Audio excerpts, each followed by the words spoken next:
Welcome back, this is KurossuElemenze with another installment of Dragon Quest IX, the Solo Speedrun Challenge. At the end of the last video, I went ahead and was quiet through the entire cinematic, and I would like to touch on a few points, but since this is a speedrun and I'm whizzing through the dialogue, I'm going to try and comment on this and then comment on the cinematic when I'm out in the field. Ivor is actually one of the best characters in this town, I believe, even though he is obviously insanely jealous about any attention that Aaron lavishes on anyone else and is crushing on her extremely. He is the only citizen of this small town to be able to see through the veil that the Celestrians cast when they change not quite ownership, but whoever watches over the city. Previously it was Aquila, and now it is my character Shadow. And during the tutorial he was mentioning how he noticed that the name had changed, and as you'll see as I speed through this dialogue and progress through this area, he actually wants to do stuff. Granted, it's for selfish reasons in the introduction of the story, but as he goes out into the field with you, he's actually a capable fighter for the level of monsters around his hometown. Not strong enough to go into the nearby dungeon, but that's only because he doesn't learn from his battles, and that is probably his greatest fault.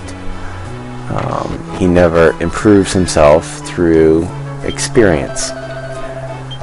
But that aside, I guess I can go ahead and explain what I'm doing now.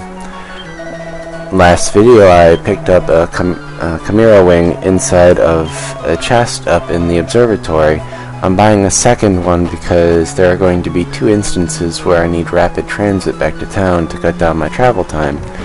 Again, this is something recommended by Kostaki, and it makes sense to me as well, so I went ahead and I picked up an extra one for now. The only thing you had to do that day was go to the mayor's house, hear the conversation between Ivor and his dad, and then go back home.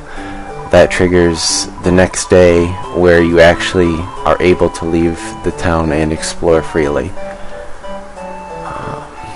I'm going to go ahead and let you watch this while I cover some of the other basics. Mainly the cinematic. You'll notice that the artist behind this game, also behind popular anime and manga, similarly designed characters, has a penchant for the number 7. There were 7 train cars that fell to the earth when the Starflight Express was obliterated by the purple beam, and I believe you also saw 7 of the figs on the boughs of the tree get knocked away. But that might be spoilerific, sorry, but I have to cover what I can when I can, because this game flow is actually rather quick right now. As you can see, I'm running to the church right now because I wanted to save my progress. First 20 minutes aren't really that rough, but I had been through the first 20 minutes maybe about 5 or 6 times in the last day or 2 before this run through, just trying to evaluate which chest that I need to go to. And while I will not be using any tools to assist me, I will be doing hard resets anytime I have a total party wipeout, or in this case I die, only because I want to be able to not have an advantage, I guess. Yes, I lose half my gold on a death, and I don't want that, but I also don't want to grind up experience through suicide, basically, because that is a quick way to get back to town if you don't mind losing your gold. Other than that, that was the first free battle. The Sanguinis will chase you as soon as they see you when you're low level. The first level up that I'll get is at 16 experience. Right now I'm at 11. I came down to the southeast portion of Angel Falls because this is where the Bodkin archers spawn, which are 9 XP a kill, and they also have the chance to drop a hat, which you can equip. Like, I think it's 1 more point of armor. For the entire duration of filming this, I kept calling them by the name used in the Secret of Mana series, and for the life of me now it escapes me because I'm trying to remember it as that. Now that I've got my first level up, I've got a bit more stats. I'll hit maybe 1 or 2 more points harder. I'm still using nothing but newbie gear. That's kind of intentional. I didn't want to grind gold this early in the game so that I could buy a new weapon, because I was planning on replacing it as soon as I got to the second city. Ivor actually serves as an accelerant for the newbie levels of the game.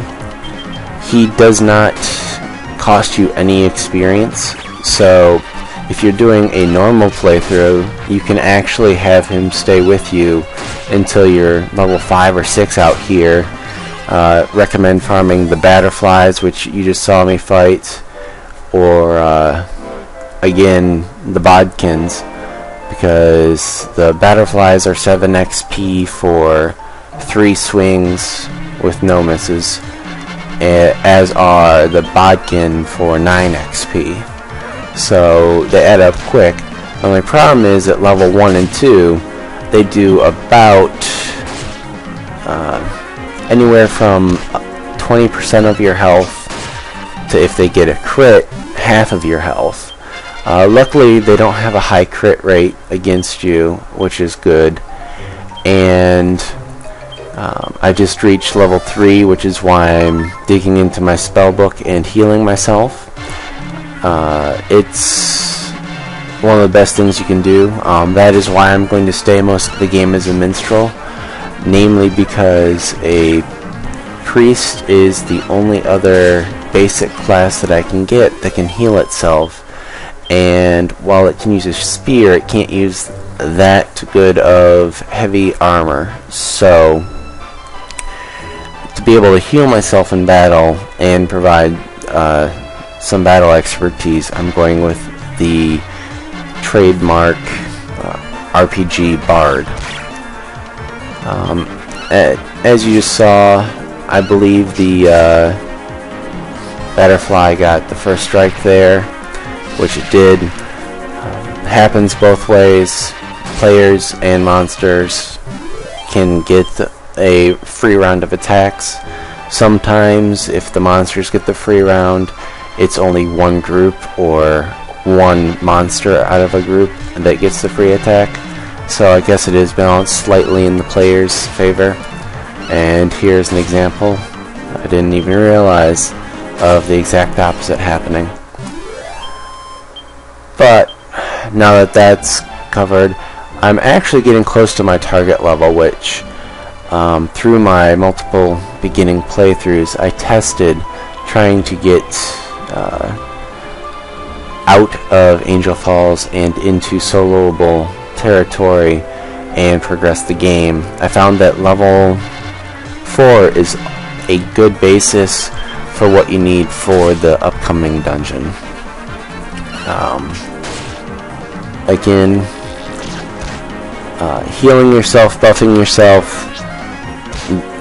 That's basically the minstrel and the priest. The other 4 classes you have are the warrior. Basically, the minstrel falls halfway between the warrior and the priest. The priest is heavy on spell casting. The warrior is heavy on melee. The minstrel's right in between, which is great. There's also a thief, a martial artist, and a mage. They each have their purposes, which I'll be able to cover over the upcoming videos, but I probably won't be touching any of those until much later in the game, once I need to prepare for the final dungeons. The thief, high agility, limited weapon skills, and limited strength, but it does give you abilities to steal, which are wonderful. When you are playing the full game, you can try to gather as much rare materials, monster drops, and the like. Okay, but now that I'm actually at a story progression point, what you saw was the front of the Starflight Express. Obviously, I still have some Celestrian potency if I can see it, and that's going to become apparent right here. That little ball of pink is going to be our equivalent to Navi from the Ocarina of Time. The treasure chest over there held a gold ring, which is an accessory for 2 defense. Having no accessory, it's a free 2 defense, so I equipped it since I'm going to be doing some soloing here shortly. Major plot points coming up. Ivor's like, hey, we got here, I'm totally stupid. It was a waste of our time. I'm going to be really bummed out now. And, of course, there just happens to be someone hearing him have a temper tantrum and explaining to him that they are going to clear the pass.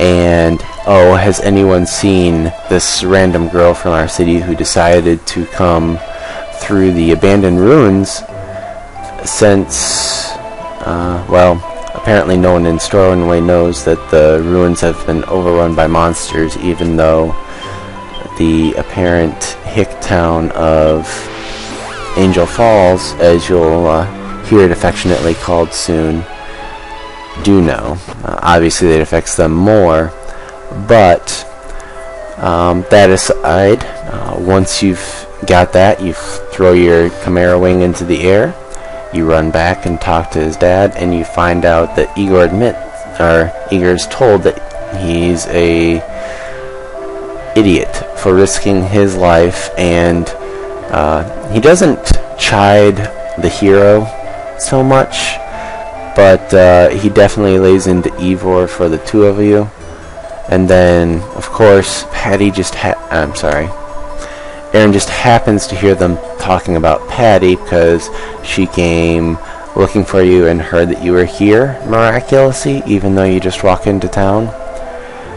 And she will go ahead, and I'll let this plot point unfold for you while you enjoy the rest of this, and you see Ivor panic a bit. Until next time, enjoy.